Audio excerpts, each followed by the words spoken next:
की धमकी देते हैं। मनीष सिसोदिया, संजय सिंह, उसके बाद ये अपने वसुंधरा जी गई थी यहाँ से, बोले मैं मुख्यमंत्री बनूंगी, मेरे को मुख्यमंत्री बनाना, मेरे पास इतने एमएलए। तो उन्होंने कह दिया कि वो मनीष सिसोदिया के पास है ना तिहाड़ में, बराबर खाट डाल देंगे वहां। तो वसुंधरा जी आ गई चुपचाप। तो ये तानाशाही का युग है। इस युग में बात समझने की जरूरत है।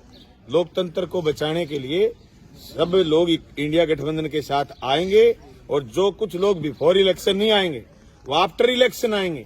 मैं आज कह रहा हूं, 2004 में जब वाजपेयी जी की सरकार जा रही थी, तब किसी को यह पता नहीं था कि वाजपेयी जी की सरकार चली जाएगी, 100% गवर्नमेंट बनेगी। 100% गवर्नमेंट बनी। आज कह रहा हूं मैं आपको, ये मोदी जी की सरकार जाएगी। देश में जिस तरीके से आज सुप्रीम कोर्ट के हजारों हजार वकील 400 सीट का आंकड़ा पार करने की बात, वो तो फिट कर रखा है उन्होंने सौदा। सुप्रीम कोर्ट के वकील इसलिए लड़ रहे हैं, दे आर नॉट पॉलिटिशियन, उनकी कोई पार्टी नहीं है, लेकिन वो समझते हैं कि संविधान नहीं बचेगा तो तुम वकील कहां बचोगे। इसलिए वो लड़ रहे हैं कि ईवीएम तुमने सेट कर रखी है। लेकिन फिर भी लड़ने वाले लोगों को उम्मीद है कि वो मजबूती से लड़ेंगे और लड़ करके इनकी धांधली को बंद करेंगे, और जनता बूथों पर जाएगी और बीजेपी के खिलाफ वोट डालते हुए इंडिया गठबंधन को जिताएगी और इंडिया गठबंधन की सरकार बनेगी। ये इंडिया गठबंधन का मानना है। अब देश की जनता को समझना है, महंगाई इनके 10 साल के शासन में बढ़ी है, बेरोजगारी इनके 10 साल के शासन में बढ़ी है।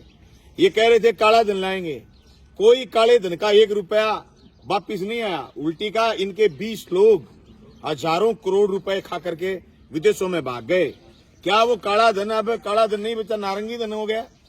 ये स्थिति आपको समझने की, हम सब लोगों को समझने की जरूरत है। देश की जनता को समझना है कि जिस नारे के साथ ये कह रहे थे 2 करोड़ लोगों को रोजगार देंगे, आपके पूरे इस इलाके के जो किसान के बेटे थे, गाँव में प्रैक्टिस करके खून पानी एक करके फौज में भर्ती हो जाते थे, देश की रक्षा करते थे, उनको अग्निवीर बना दिया। बेरोजगारी इस कदर हावी है। इन सब मुद्दों पर इलेक्शन होगा।